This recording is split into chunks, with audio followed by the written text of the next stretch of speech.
Hi everyone, we are I'm a Big Fan. I'm Jel. And I'm Nade. And today we were talking about The Gentlemen, directed by Guy Ritchie. So we both didn't know anything going into this movie, didn't watch any trailers. Yeah. Jelly just hit me up one day and was like, dude, we should watch it. Little did I know it was like the day it came out. Yeah. But we both love this movie. Okay, I don't want to like talk it up too much. It's a great movie and we just want to share our thoughts with you. Yes. So these were kind of our like first impressions, kind of what we thought throughout the movie and whatnot. So Nate, take it away. Start with you. So start with you. We'll start. Oh, okay. For your first one. Okay, so well, right off the bat, I'm gonna ignore that. Are you reading my thing? No, I'm just. Wow. No cheating. Okay. No, I thought that I really liked the credits. I think that's the first thing that I think of going back to it. Not reading my notes, but going back to it, I think the opening credits were great. Because it's like, once we watched it the second time, I really noticed all like the foreshadowing stuff. Disclaimer, there's going to be spoilers. What we're talking about has spoilers. Forgot about that. Anyways, continue. Yeah, so anyway, yeah, opening credits have like a lot of foreshadowing in it. So like I liked it in the beginning because it just like looked really cool. Yeah. And like, you know, you got to see the characters instead of just like running their names through and like having like trees and that. You know? So I thought it looked really cool. But then after knowing what's gonna happen, like all of the little stuff that they put in looks so cool too. But I know that you want to talk about our boy Matthew McConaughey, so to talk about that. To piggy bank from your you know, I can't talk, but the title credits, I had the same reaction. I put down, title beginning credits, disliked them, but this was good. That's what I wrote when we were watching. Oh, you don't like. I usually don't like title credits because I feel like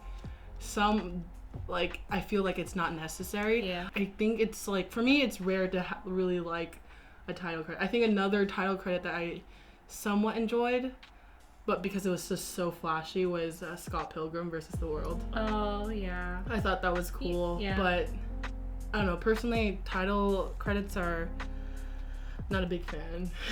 But, yeah, Matthew McConaughey, hey. My first reaction when I saw our guy is that he needs to do more movies. Because when I... You really think so? Yeah.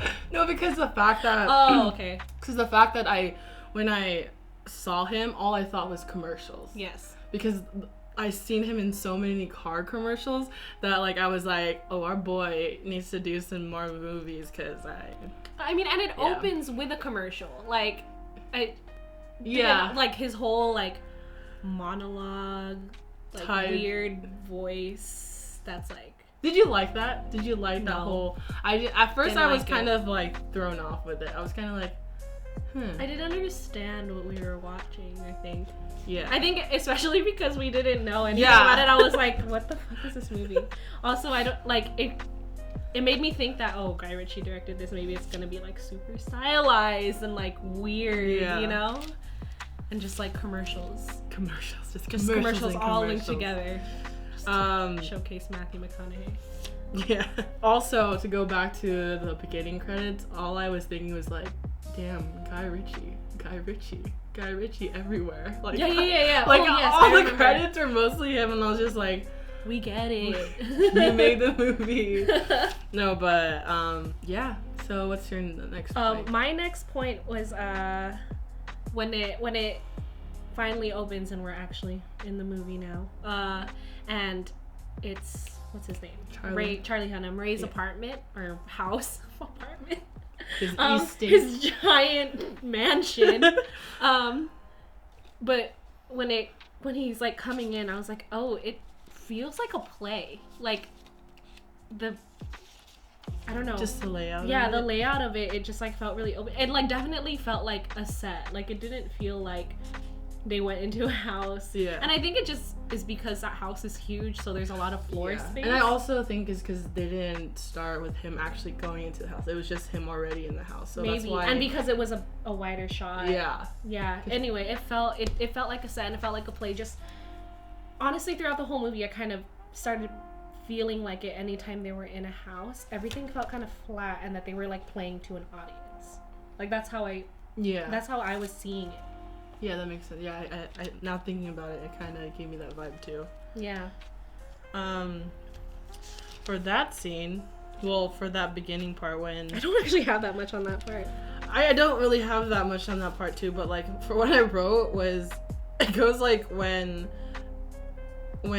Hugh Grant's like character is introduced and like they're talking. I love the pacing of their dialogue and their like when they were talking and everything and just like the beats that they were taking. And then the thing that bothered me was the glare in his glasses. Oh my gosh, I wrote that down. I was like, how did they edit the glasses? Like the reflection, because like what, like I feel like okay, because I think either right before the close-up or right after the close-up is when Hugh Grant is talking about like film and like how it should be made, like how his script should be distributed, right? Like it should be on film and blah blah blah whatever in 2 3 5 1. Yeah.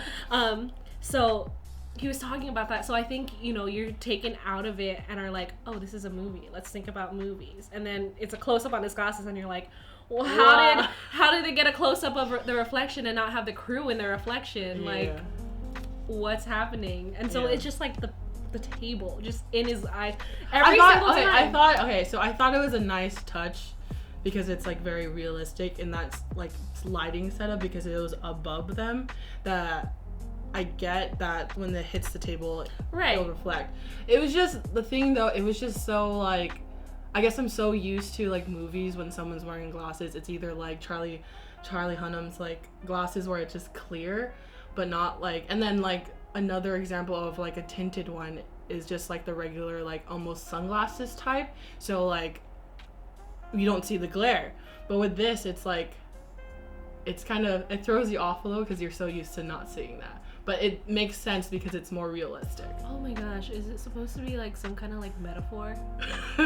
Do we unlock some deep shit? I think it's supposed to be a metaphor, but I'm too dumb to really know what Guy Ritchie is trying to tell us. What are you trying to tell us, Guy Ritchie? But yeah, that's like one thing I thought with that whole interaction. I love the pacing and the beats they took. Yeah, that's the only thing that bothered me. I agree. Oh, a quick thought that I had was through the first half of the movie, I was like, is all I don't know how to word this right, but like, will Charlie Hunnam and Hugh Grant just be in this room the entire movie? Like, I was so concerned that that was gonna be the whole thing. It's like, you cannot hire these people just to sit here in a chair and talking to each other. I was getting really upset about it. Yeah, I thought like, oh my god, is this like one of those films where it's just gonna be one place and stuff, and like we wouldn't have what we had when we watched it. Yeah. But yeah, I thought that too for a little bit, and then when Matthew McConaughey came back, I was like, yes. Yeah.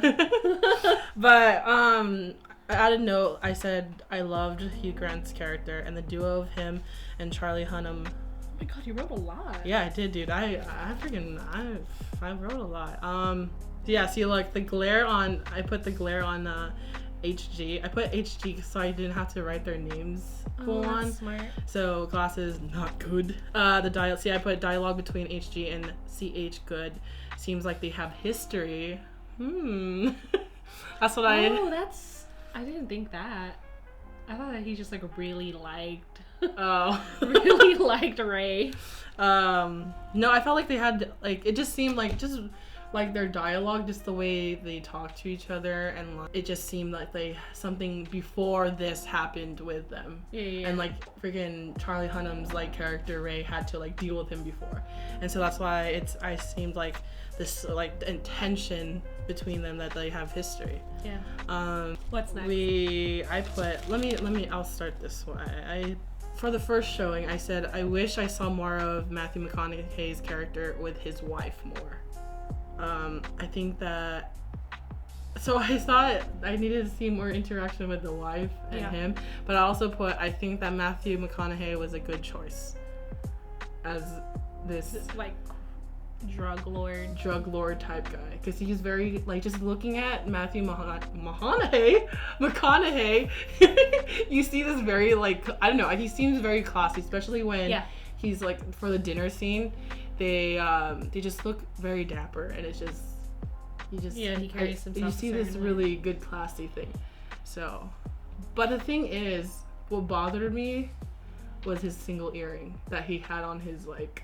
Is that his earring? I think it is, but it just bothered me because it was just, because every shot that he was in, it was like mostly on that side where you can see the earring, and I was just like, I think I only noticed it once, but I was like, oh, is that supposed to be for the character? Is it just like Matt?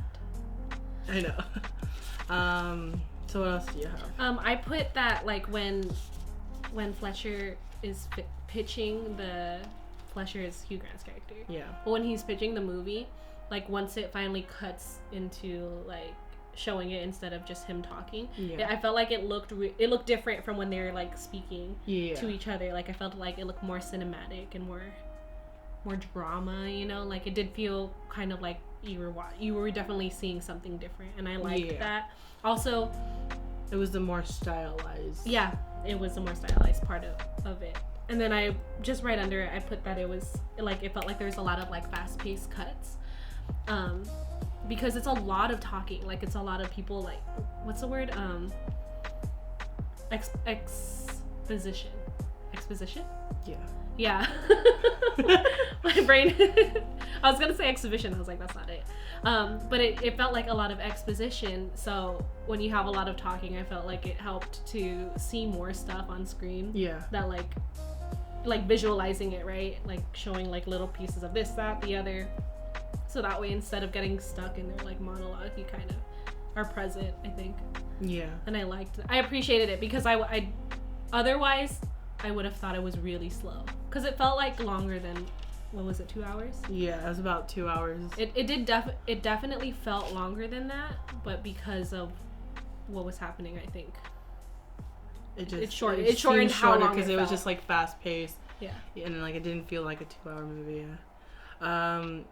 I honestly put a lot of like just character. So my next point is Jeremy Strong. Oh my god. I want to know what you say. I put Jeremy Strong as a good choice as the bad guy. Okay. I did not like his acting choices. Yeah. So I thought like it was a different kind of like bad guy type. Like I felt like it wasn't like, oh, he looks like this evil guy. Which I thought choice-wise was good. But there were some parts that I do agree. Like I didn't really like the way he like acted some things, and like I thought it was just too forced. Yeah, it felt weird. Yeah. Is he gay in real life? Because it felt like he was like gay and I don't know. I don't know. There was just something about his voice. Again, it just might be the way that he chose to act, but I just kind of felt like he had like a gay tone in his voice, and he was like, Mickey. I don't know what he did. I don't know. But it like pissed me off a little. I was like, what the fuck is happening here? Like, just get to the point. Yeah. Why are you being weird? What else? I said wife scenes with Ross. Ross is the wife of Matthew McConaughey. Forgot the actress's name, but Michelle Doherty? I think so.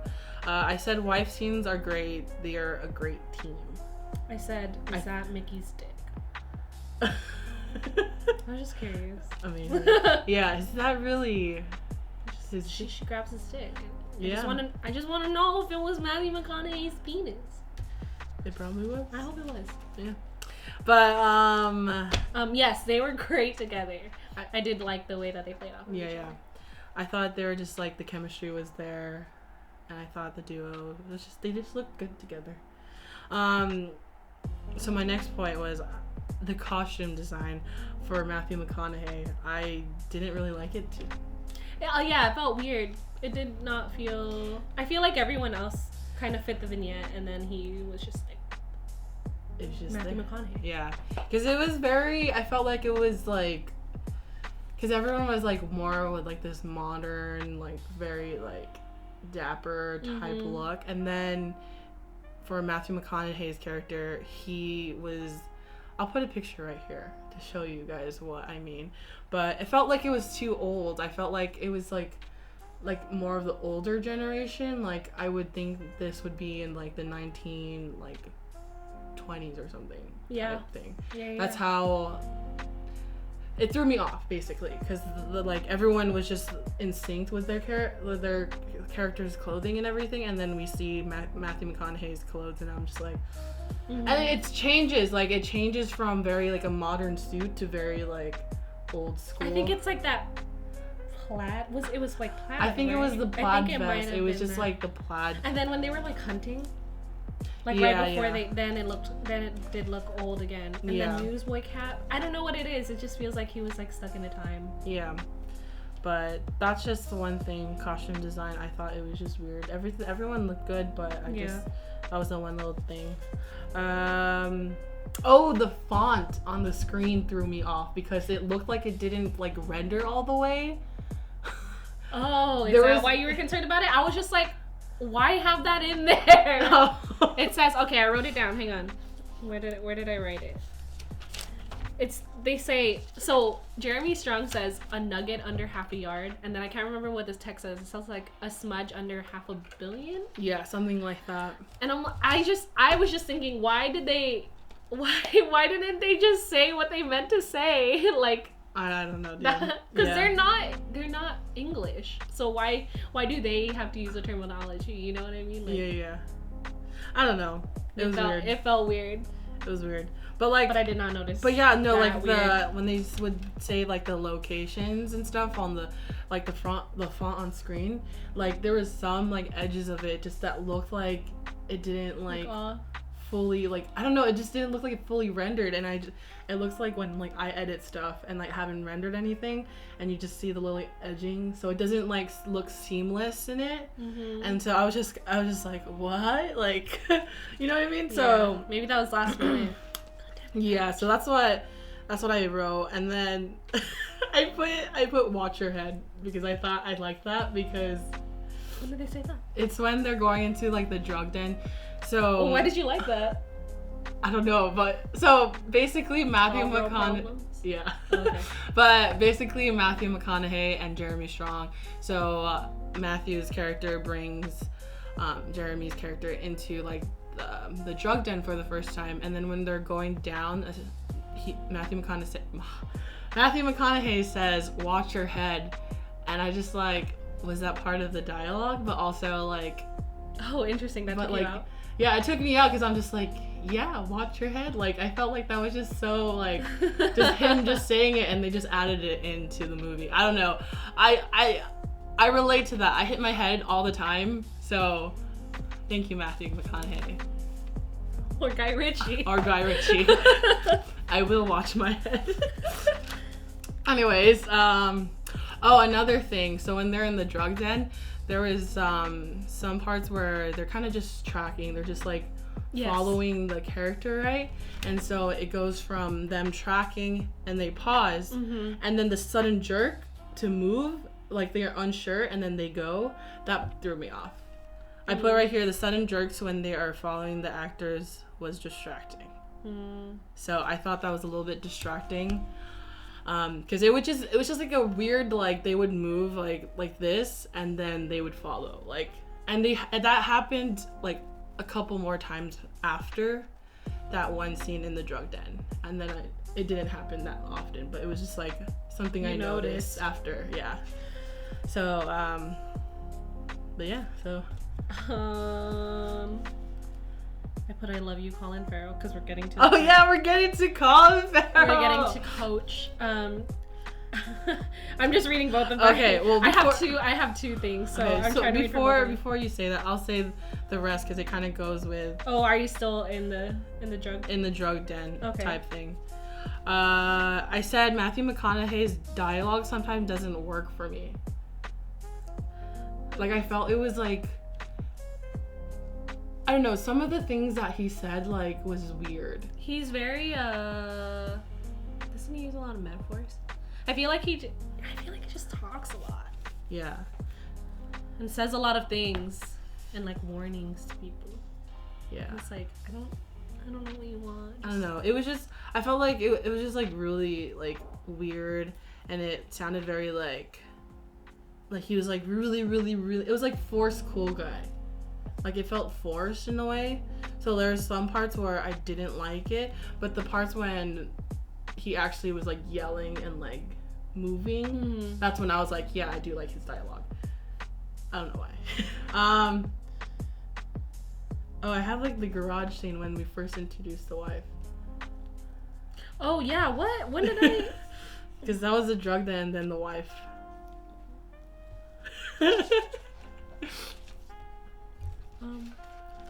Please pause. Oh, is it because? Oh yeah, and then. Oh, it's because he talked about the wife before. Yeah, we'll that's just why. all this out. What's his face?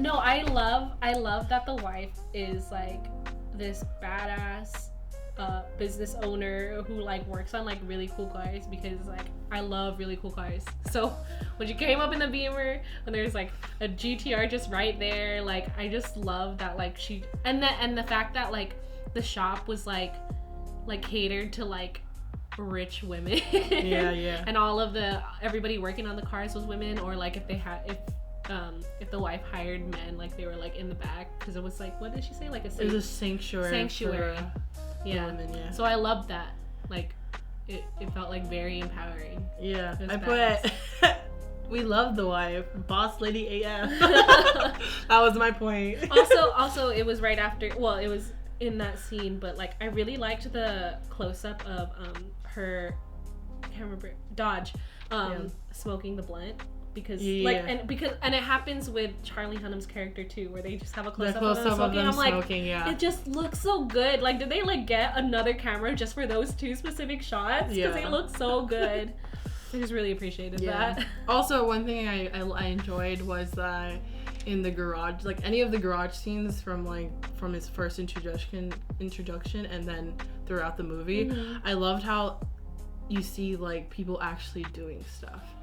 Oh yeah, because I didn't. So like you saw that girl like putting like the, I don't know what it's called, but it's vinyl. It's wrap. Yeah, wrapping. She's wrapping the car. Wrapping the car. Like I thought that was cool. You actually see her wrapping the car, because like usually in those kind of scenes you kind of just see people just like touching things, right? So it's like it was nice to have that shot of like that girl just like smoothing it out and just like doing all this. So that was really cool. I also put, this is like one of those like shot choices that I didn't like that they did. So critical. So I put some close-ups I don't enjoy or feel like it was needed.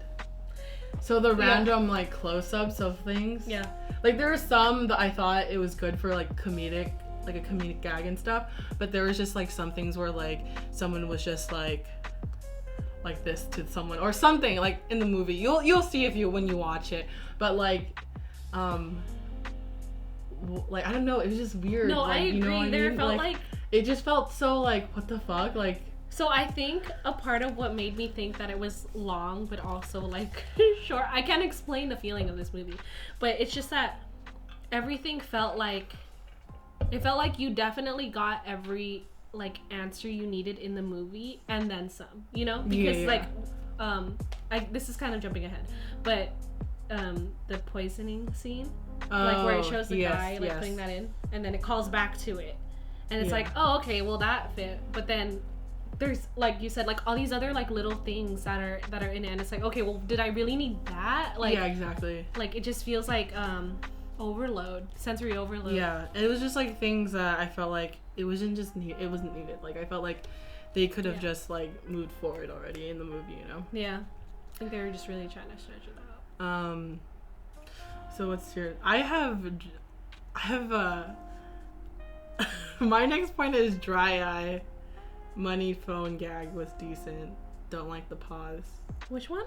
So dry eye is basically Henry Golding Is that his last name? Golding, yeah. Yeah, Golding. So he's like the baddie in like this movie, and he has this meeting with Matthew McConaughey, and like he's saying he has his phone out and he's like typing his like the money thing. I thought it was a good gag.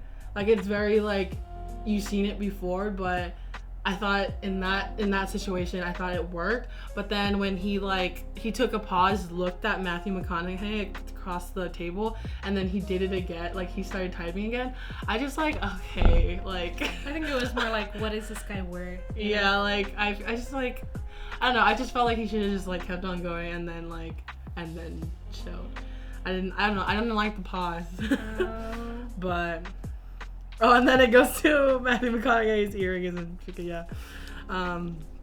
So you go to the coach, right? Yeah, I jumped straight to the coach. Was that before that? Yeah, this is all before because you read a lot of shit. Yeah, this is before, and then I misspelled it. Okay, I put an R instead of. Anyways, Troddlers. But yeah, then we get introduced. Oh, okay. To toddlers. I guess I didn't really care. Oh no, you know what I did put about that, because upon second viewing, back to the meeting with Dry Eye, I didn't realize that was the place where he was gonna end up getting shot at. That it's the bar. Did you realize that? Wait, say that again? So the place where they're having the meeting, right? Where he meets Dry Eye, that's the same place.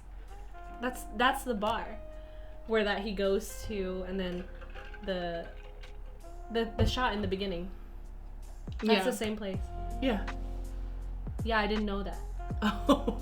Did you really? Yeah, I didn't catch it the first time. Oh, okay. Because it doesn't look the same. It's because it's like, I think I know what you mean, because the layout was different because they used different parts of the bar a lot. So it wasn't always the same, because in the beginning he's near the jukebox. Yeah, and that's the thing that made me realize that it was the same building. That there was a jukebox. Yeah. Otherwise I would have just assumed it was some just random another bar each time. No, I didn't think it was even a bar when they were sitting there. I just thought it was like an office. I didn't know where they were. Like I really just gave into the movie and like did not think about where they were.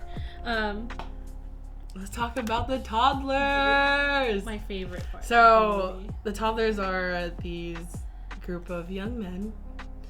They're all like bad. Yeah, kids, they're right? so.